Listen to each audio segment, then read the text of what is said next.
जय श्री कृष्णा मित्रों। महाभारत युद्ध का 17वां दिन समाप्त हो गया था। अर्जुन के हाथों कर्ण वीर गति को प्राप्त हो गए थे। अहंकार के वशीभूत होकर युद्ध के उपरांत अर्जुन भगवान श्री कृष्ण से कहते हैं, हे केशव, बड़ा अभिमान था कर्ण को अपनी धनुर्विद्या पर। वो हमेशा मुझसे बराबरी करने का दुस्साहस करता रहता था, परंतु वह मेरे बराबर तो क्या, मेरे चरणों की धूल के बराबर भी नहीं था।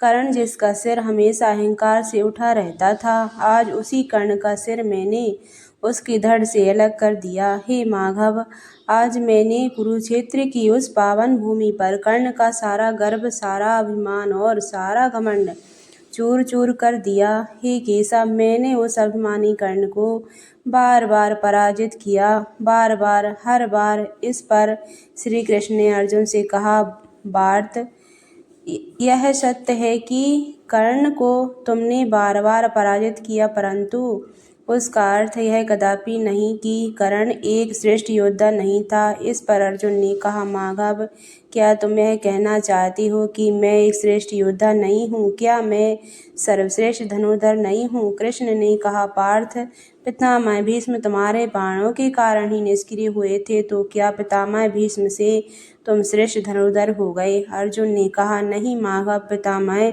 भीष्म से मैं श्रेष्ठ कभी नहीं हो सकता, परंतु कर्ण से मैं अवश्य श्रेष्ठ हूँ। युद्ध भूमि में तुम भी थे ना माधव? क्या तुमने नहीं देखा कि मैं जब भी कर्ण के रथ पर बाण चलाता था तो मेरे बाणों के प्रहार से कर्ण का रथ 10 कदम पीछे हट जाता था? वही कर्ण मेरे रथ पर बाण चलाता तो उसके बाणों के प्रहार से मेरा रथ केवल 2 कदम पीछे हटता था। हे माधव, बाणों के प्रहारों की शक्ति में इतना क्या यह सिद्ध नहीं करता कि मैं ही सर्वश्रेष्ठ धनुर्धर हूँ? उस पर कृष्ण ने कहा, पार्थ, तुम मेरे सखा हो, मेरे मित्र हो, तुम तो मुझे पहचानते हो, जानते हो कि मैं त्रिलोकीनाथ हूँ, तो फिर तुम्हारे जिस रथ पर तीनों लोकों का भार स्वयं लेकर स्वयं बैठा था, क्या उस रथ को कोई मात्र भी पीछे हटा सकता था? कर्ण जब अपने हर प्रहार पर तुम्हारे रथ को केवल 2 कदम और तुम कर्ण के रथ को 10 कदम पीछे हटा देते। तुम ही निर्णय लो पार्थ, किसके बाणों में अधिक शक्ति थी? भगवान श्री कृष्ण की यह बातें सुनकर अर्जुन आश्चर्य में पड़ गए। भगवान ने आगे कहा, हे पार्थ, इतना ही नहीं, कर्ण का वध भी तुमने नहीं किया, बल्कि भगवान परशुराम जी के श्राप ने किया था। कर्ण के वध के लिए तो तुम अपने केवल एक माध्यम बन गए थे। अर्जुन आश्चर्य से पूछा, क्या भगवान परशुराम जी ने कर्ण को श्राप दिया था? कृष्ण ने जवाब देते हुए कहा, हे पार्थ, जब द्रोणाचार्य ने कर्ण को अस्त्र विद्या की शिक्षा देने की मना किया तो कर्ण अस्त्र विद्या प्राप्त करने महेंद्र पर्वत पर भगवान परशुराम जी के पास पहुंचा, परंतु कर्ण के लिए रहस्यमय यही था कि भगवान परशुराम केवल ब्राह्मण कुमारों को ही शिक्षा देते थे। इसलिए कर्ण ब्राह्मण कुमार का वेश बनाकर परशुराम जी की सेवा में उपस्थित हुआ। यह सुनकर अर्जुन ने कृष्ण से पूछा, अस्त्र विद्या प्रलोभन में आकर कर्ण को कितना बड़ा झूठ बोलना पड़ा? इस पर कृष्ण ने कहा, नहीं पार्थ, अस्त्र विद्या में प्रभुबल में आकर नहीं, बल्कि तुम्हारी दुश्मनी में उसने इस झूठ का सहारा लिया था। वह हमेशा तुम्हें अपना प्रतिद्वंदी समझता था, इसलिए द्रोणाचार्य से शिक्षा लेकर जब तुम अस्त्र शस्त्र में संपन्न हुए तो तुम्हारा सामना करने की क्षमता प्राप्त करने के लिए कर्ण ने भगवान परशुराम जी की विद्या प्राप्त की। हे पार्थ, कर्ण ने गुरु की इतनी सेवा की, परशुराम जी ने एक एक करके कर्ण को समस्त दिव्यास्त्रों का ज्ञान दिया। एक दिन परशुराम जी कर्ण की गोद में सिर रखकर सो रहे थे। उसी समय एक भयानक रक्त पिपासु कीड़ा कर्ण को काट लेता है। कीड़े के काटने से कर्ण को अत्यंत पीड़ा हो रही थी, परंतु यह सोचकर कि उसने हिलने मात्र से ही उसके गुरु के विश्राम में बाधा पड़ जाएगी, कर्ण सारी पीड़ा को चुपचाप सहता रहा। परंतु कीड़े के डंक मारने से कर्ण की जांघ में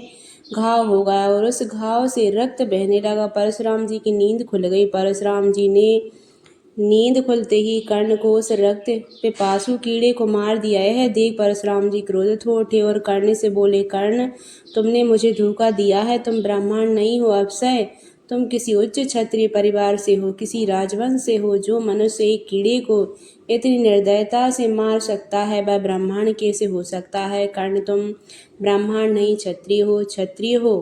कर्ण विलाप करते हुए बोला, मुझे माफ कर दीजिए गुरुदेव, मैं एक सूत पुत्र हूँ। मेरी माता का नाम राधा है, इसलिए लोग मुझे राधा पुत्र कर्ण कहते हैं। हे गुरु श्रेष्ठ, आपसे अस्त्र विद्या की शिक्षा ग्रहण करने के लोभ से मैंने झूठ का सहारा लिया, क्योंकि आप ब्राह्मण कुमारों के अतिरिक्त किसी को अस्त्र विद्या की शिक्षा नहीं देते थे। क्या करता गुरु श्रेष्ठ, में विवश था। परशुराम जी ने क्रोध में आकर विद्या अपने गुरु से झूठ बोलने वाले के काम नहीं आती। कर्ण, अस्त्र विद्या को लोभ में तुमने मुझसे छल किया, मुझे धोखा दिया। इसलिए मैं तुम्हें श्राप देता हूँ कि जब तुम्हें मुझसे प्राप्त हुई शिक्षा की सर्वाधिक आवश्यकता होगी, तब यह विद्या तुम्हारे किसी काम में नहीं आएगी। तुम अस्त्रों को प्रकट करने में मंत्र भी भूल जाओगे। तुम जिस रथ पर खड़ी होकर युद्ध करोगे, वह रथ भी तुम्हें त्याग देगा और तुम्हारे रथ के पहिए को भूमि निगल जाएगी। भगवान श्री कृष्ण ने आगे कहा, हे मित्र, इसलिए कहता हूँ कि कर्ण को तुमने नहीं बल्कि उसके गुरु के हिसाब से मारा है। और इससे भी बड़ा सत्य यह है कि यह युद्ध जो कर्ण के जीवन का सबसे महत्वपूर्ण युद्ध था, उसने यह युद्ध भी जानबूझकर हारा है।